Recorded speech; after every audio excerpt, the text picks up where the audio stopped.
നമ്മൾ ഉയർത്തിയിരിക്കുന്ന ഡിമാൻഡുകളുടെ ന്യായയുക്തത കൊണ്ട് അത് തീർച്ചയായും അംഗീകരിക്കപ്പെട്ടേ മതിയാവും. പിന്നെ മറ്റൊന്ന്, ഈ അധിക്ഷേപങ്ങളൊന്നും ഞങ്ങളങ്ങനെ കണക്കിലെടുക്കുന്നില്ല. ഞങ്ങൾക്ക് ഖേദമുണ്ട്. ഇതുപോലെയുള്ള ഏറ്റവും തലമുതിർന്ന ട്രേഡ് യൂണിയൻ നേതാക്കളൊക്കെ ഒരു തൊഴിലാളി സമരത്തെ ഇത്തരത്തിൽ അധിക്ഷേപിക്കുന്നത് അദ്ദേഹത്തിന് തന്നെ വില കുറവുണ്ടാകുന്ന കാര്യമാണ്. അപ്പോൾ അതൊരു ഖേദകരമായ കാര്യമാണ്. നമുക്കിപ്പോൾ നമ്മുടെ അംഗബലം കൂടുതലാണെന്നോ കുറവാണെന്നോ കാണിച്ച് ഞങ്ങൾക്ക് അതിനകത്ത് നിന്ന് എന്തെങ്കിലും അവകാശവാദം ഉന്നയിക്കാനില്ല.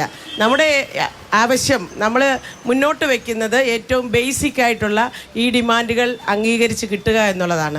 അതിനു വേണ്ടിയിട്ടാണ് നമ്മൾ സമരം ആരംഭിച്ചത്. എന്ത് തരത്തിലുള്ള പ്രകോപനം ഉണ്ടായാലും അതിലൊന്നും വീഴാതെ, എന്ത് തരത്തിലുള്ള ശിക്ഷാ നടപടികളുണ്ടായാലും അതൊന്നും ഭയക്കാതെ ഈ സമരവുമായി മുന്നോട്ട് പോകും എന്നുള്ളതാണ് നമ്മുടെ തീരുമാനം. ഡിമാൻഡ് നേടിയെടുക്കുന്നത് വരെ ഞങ്ങൾ ഈ സമരഭൂമിയിലുണ്ടാകും. ശ്രീമതി ഷീജ, ഈ സമരം അനാവശ്യമാണ്, രാഷ്ട്രീയ പ്രേരിതമാണെന്നുള്ളതാണ് ഭരണാനുകൂല സംഘടനകൾ പറയുന്നത്. അതിന് കാരണമായി ചൂണ്ടിക്കാണിക്കുന്നത് കേരളത്തിലാണ് ഏറ്റവും ഉയർന്ന ഓണറേറിയം ആശാ വർക്കർമാർക്ക് ലഭിക്കുന്നത്. ഇതൊരു കേന്ദ്രാവിഷ്കൃത പദ്ധതിയാണ്. സ്കീം വർക്കേഴ്സാണ്. അവർക്ക് ഉള്ള ഓണറേറിയത്തിൻ്റെ 40% സർക്കാരിൻ്റെ ഉത്തരവാദിത്വം. കേന്ദ്ര സർക്കാരിനാണ് പരമമായ ഉത്തരവാദിത്വം. കേന്ദ്ര സർക്കാർ ഓണറേറിയം ഉയർത്തണമെന്ന് ആവശ്യപ്പെടാതെ സംസ്ഥാന സർക്കാരിനോട് ആവശ്യപ്പെടുന്നത് രാഷ്ട്രീയ പ്രേരിതമാണ് എന്നുള്ളതാണ് വാദം. എന്താണ് അതിൻ്റെ മറുപടി? ഞങ്ങൾ ജോലി ചെയ്യുന്നത് കേരള സംസ്ഥാനത്തിലാണ്.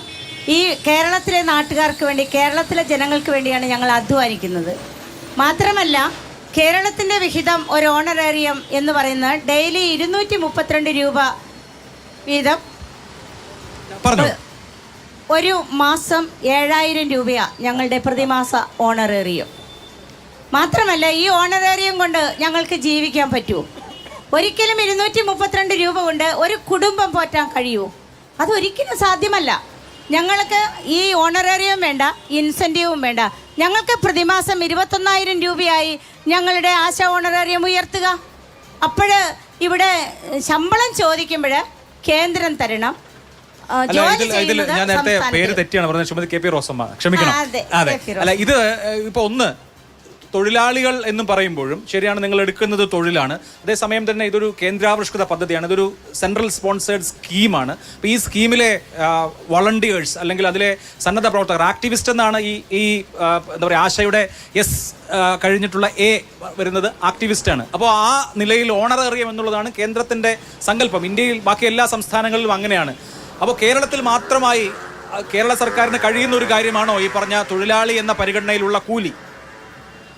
സന്നദ്ധ പ്രവർത്തകരാണെങ്കിൽ സന്നദ്ധപരമായിട്ടുള്ള ജോലിയല്ലേ ഞങ്ങൾക്ക് ചെയ്യേണ്ടതുള്ളൂ. ഓണറേറിയത്തിന് ആനുപാതികം നിശ്ചയിച്ചിട്ടുണ്ടോ? അപ്പം ഞങ്ങൾ തൊഴിലാളികളായിട്ട് അംഗീകരിക്കണമെങ്കിൽ അംഗീകരിച്ചേ പറ്റുള്ളൂ. കാരണം ഞങ്ങൾക്ക് 24 മണിക്കൂറും ഞങ്ങൾക്ക് ജോലിയാണ്. ആ അവസരത്തിൽ ഞങ്ങളെ തൊഴിലാളിയായിട്ട് അംഗീകരിക്കണ്ടേ? മാത്രമോ, ഞങ്ങൾ കഴിഞ്ഞ 18 വർഷമായി ഈ പൊതുജന